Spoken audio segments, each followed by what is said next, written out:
Au nom de Dieu le miséricordieux. Louange à Dieu, Seigneur de l'univers, le miséricordieux, maître du jour du jugement. C'est toi que nous adorons et toi dont nous implorons le secours. Guide-nous sur le droit chemin, le chemin de ceux que tu as comblés de tes bienfaits, non de ceux qui ont encouru ta colère, ni des égarés. Chers frères, la rencontre continue dans ce grand chapitre.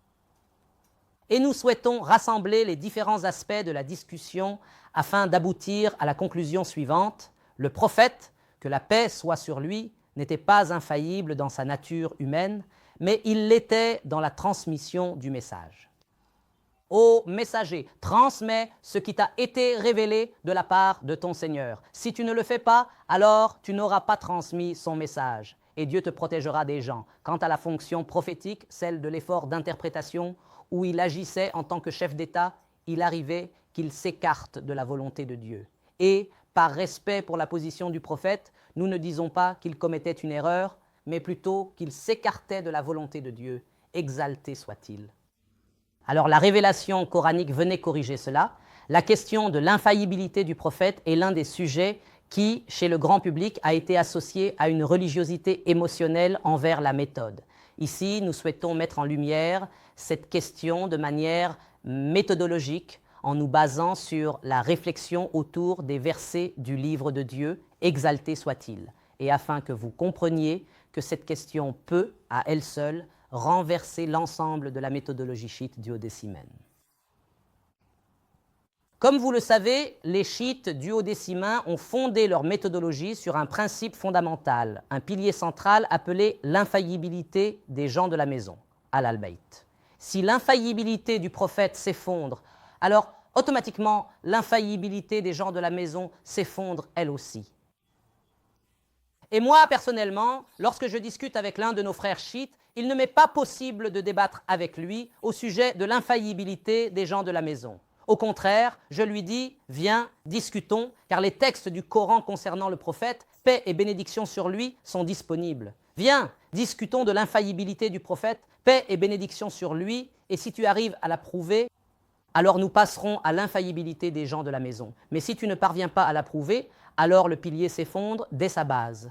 Mohamed Rachid Reda Al-Muzaffar a bien établi cela dans son livre « Les croyances des imamites » concernant l'infaillibilité des gens de la maison. Vous savez que les deux piliers dans le madhab chiite sont l'imamat et l'infaillibilité des gens de la maison. Ainsi, l'infaillibilité des gens de la maison est un pilier fondamental dans la doctrine chiite, en particulier chez les duodécimains ou les chiites imamites. Quant à l'infaillibilité du prophète, paix et bénédiction sur lui, comme je vous l'ai déjà mentionné, les textes sont aussi clairs que le soleil en plein midi. Le prophète, paix et bénédiction sur lui, peut commettre des erreurs, comme le montre la parole d'Allah, par exemple, au prophète.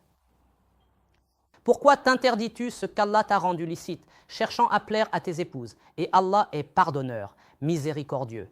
Allah vous a prescrit la manière de vous délier de vos serments. Imaginez que le prophète a émis un jugement dans une situation décisive, au point qu'il a eu besoin d'expier cet acte, de s'en délier. Dans le même contexte, Allah vous a prescrit la manière de vous délier de vos serments. C'est-à-dire qu'il a interdit une chose qu'Allah lui avait rendue licite en prêtant serment. Le prophète a juré, il a dit « cette chose, je me l'interdis par serment ». C'est pourquoi Allah a prescrit la manière de vous délier de vos serments. Et cette affaire n'a rien à voir avec ce que nous avons hérité concernant l'histoire du miel et du magafir, où l'une de ses épouses lui aurait offert du miel et l'autre aurait dit qu'elle sentait une mauvaise odeur venant de lui. Cela n'a pas de sens, car le miel est licite pour toute la communauté. Mais dans ce contexte, ce que le prophète s'est interdit à lui-même, Allah ne l'a interdit qu'à lui seul. La preuve en est, pourquoi t'interdis-tu ce qu'Allah t'a rendu licite?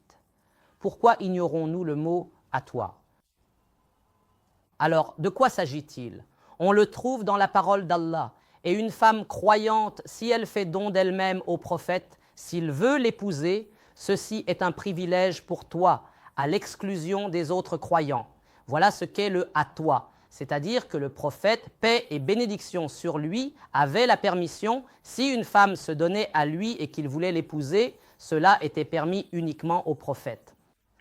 Par conséquent, il s'est interdit cette chose à lui-même dans le but de satisfaire ses épouses.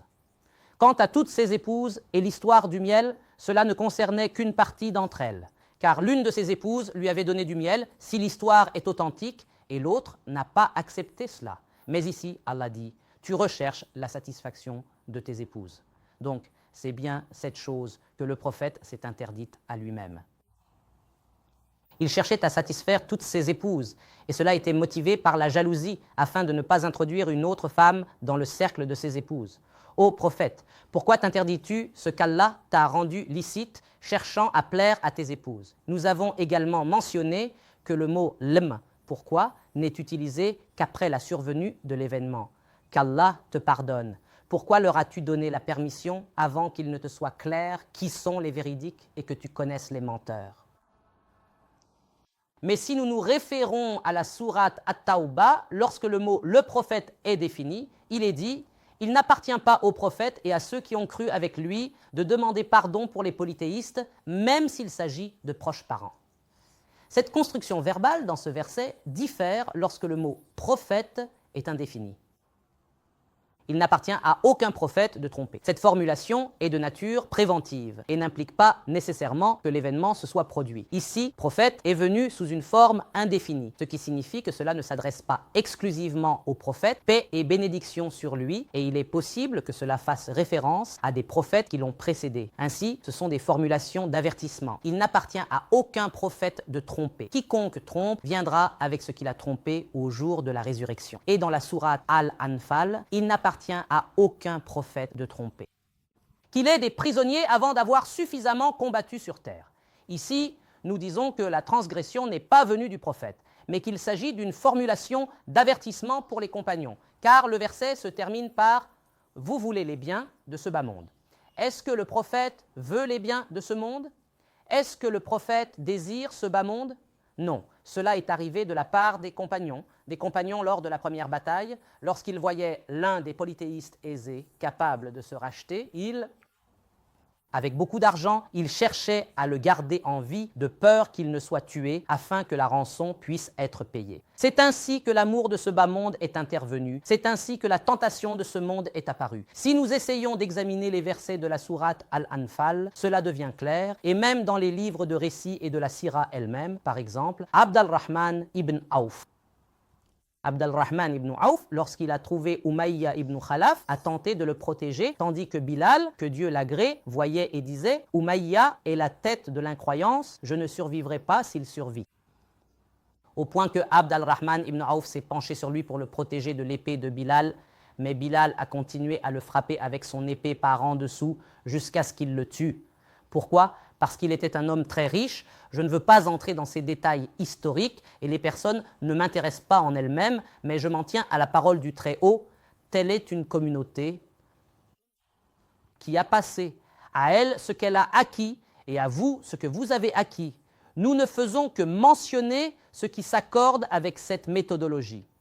Revenons au verset de la sourate At-Tawbah où le Très-Haut dit « Il n'appartient pas au prophète ni à ceux qui ont cru avec lui de demander pardon pour les polythéistes, même s'il s'agit de proches parents, après qu'il leur soit apparu clairement qu'ils sont les gens de l'enfer. » Ce verset recèle des significations et des implications qu'il est difficile d'imaginer, surtout qu'il établit un lien entre Ibrahim, paix sur lui, et le prophète, paix et bénédiction sur lui.